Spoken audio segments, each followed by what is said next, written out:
கர்த்தருடைய நாமம் மகிமைப்படுவதாக. ஆண்டவரும் அருமை இரட்சகருமாகிய இயேசுவின் நாமத்திற்கு மகிமை உண்டாகட்டும். நம்ம ஜெபம் பண்ணுவோமா?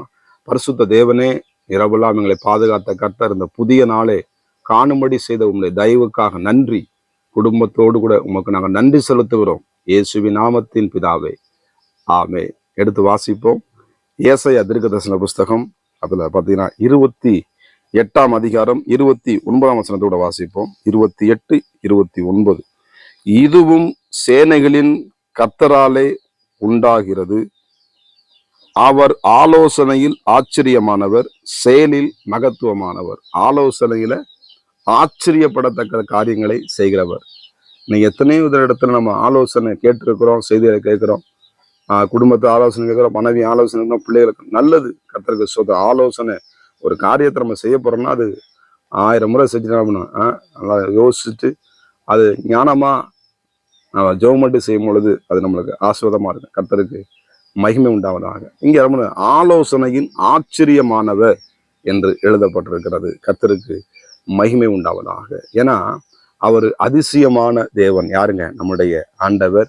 வானத்தையும் சமுத்திரங்களையும் நீரூற்றுகளையும் உண்டாக்கின ஆண்டவர் இயேசு கிறிஸ்து நம்மளை வற்றாத நீரூற்றாய் மாற்றுகிற ஆண்டவர்.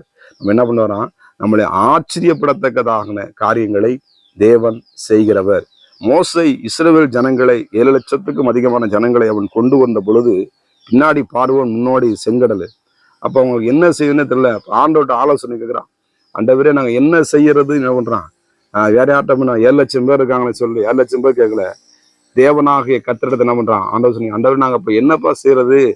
எங்களுக்கு சரியான இக்கட்டுல மாட்டிக்கிட்டோம், ஒரு ஆலோசனை கொடுப்பா. உடனே சொல்றப்பா, உன் கையில இருக்க கோல் எடுத்து என்ன பண்ணு, அந்த தண்ணி பண்ணிட்டு அது 2ஆ என்ன பண்ணும், பிளக்கும் என்று சொல்லும் பொழுது ஆண்டவர் ஆச்சரியம். அதான் ஆலோசனையில் ஸ்தோத்திரம், ஆச்சரியமான காரியங்களை அதிசயமாய் ஆச்சரியமாய் நடத்துகிற சர்வ வல்லமுள்ள தேவன். எல்லாருக்கும் ஒரு மகிழ்ச்சி. ஆண்டவருக்கு மகிமை உண்டாகும். மோசை தவறா வேற எங்கிட்ட ஆலோசனை இருந்தானா நம்ம 7 லட்சம் ஜனங்க என்ன பண்ணுவாங்க? ஆமா, தண்ணியில மூழ்கி இருப்பாங்க. ஏதோ ஆனாலும் பாருங்க, அவன் ஞானமாக தேவனிடத்துல ஒவ்வொரு காரியத்தையும் மோசை கேட்டு என்ன பண்றான்? அதை செய்யும் பொழுது அந்த 7 லட்சம் ஜனங்களை ஆண்டவர் கொடுத்த பணிகளை சிறப்பாய் செய்கிறத பார்க்க முடியும். நாமளும் கூட அப்படிதான். குடும்பமா இருக்கணும், அது பிள்ளை எந்த வேலை எந்த காரியமா இருந்தாலும் அதை நம்ம ஆலோசனை என்ன பண்ணும்? அது ஒரு ஆலோசனை கர்த்தராக இருக்கிறார். ஏன்னா விவசாய திருசனை அவர் ஆலோசனை கர்த்தர், நித்திய பிதா, சமாதான பிரபு என்று எழுதப்பட்டிருக்கிறது. நீங்க ஆலோசனை பண்ணி எந்த காரியத்தை செய்யுங்க, நிச்சயமா குடும்பமா உட்காந்து என்ன பண்ணுங்க? ஆமா, பேசுங்க. சில காரியங்களை குடும்பமா உட்காந்து அந்த காரியத்தை நிர்ணயம் பண்ணி செயல்படுங்க.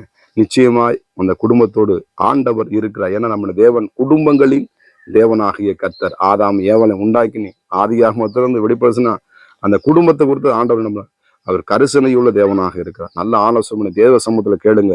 நிச்சயமாய் உங்கள் ஆலோசனை உறுதிபட செய்ய ஆண்டவராக இயேசு கிறிஸ்து இருக்கிறார்.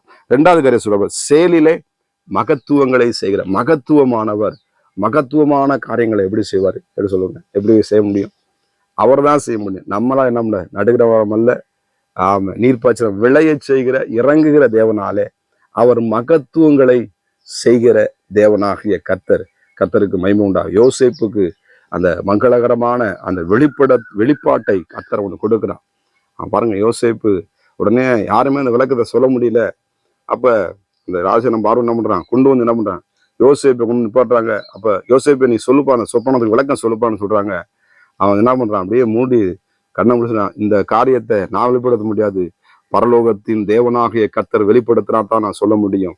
அவர் மங்களகரமான காரியத்தை உங்களுக்கு வெளிப்படுத்துகிற மகத்துவமானவர். அந்த யோசேப்புக்கு வெளிப்படுத்தின ஆண்டவர் வருகிற காரியம், நடக்க போற காரியங்களையும் உங்கள் குடும்பத்துக்கு வெளிப்படுத்தி உங்களை மேன்மைப்படுத்த அவர் மகத்துவத்தை யோசேப்புக்கு மாத்திரமல்ல நமக்கும் செய்கிற தேவன். ஏன்னா நமக்காக ஆண்டவராக இயேசு கிறிஸ்து ஜீவனை கொடுத்திருக்கிறார், மரித்தார், அடக்கம் பண்ணப்பட்டார், 3ஆம் நாள் உயிரோடு எழுந்தார்.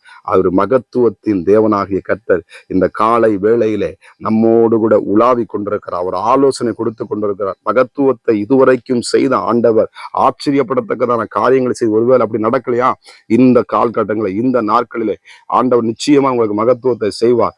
நல்ல ஒரு ஆலோசனையை கொடுத்து உங்களை ஆச்சரியமாய் தேவன் நடத்துவார் என்பதில் எந்த விதமான சந்தேகம் இல்லை. அவருடைய பாதத்தை முத்தமிடுவோம், அவரை கும்பிடுவோம். கர்த்தர் உங்களை ஆசீர்வதிப்பாராக. பரிசுத்தம் கிருபை நிறைந்த நல்ல தகப்பனே, உடைய பிள்ளைகளுக்கு நீ ஆலோசனை கொடுத்து ஆச்சரியப்படுவீராக. மகத்துவத்தை உடைய பிள்ளைகளுக்கு நீ செய்வீராக. நீ அப்படியாய் செய்யப்படுக. நன்றி இயேசுவின் நாமத்தின் பிதாவே, ஆமென். God bless you. கர்த்தர் உங்களை ஆசீர்வதிப்பார்.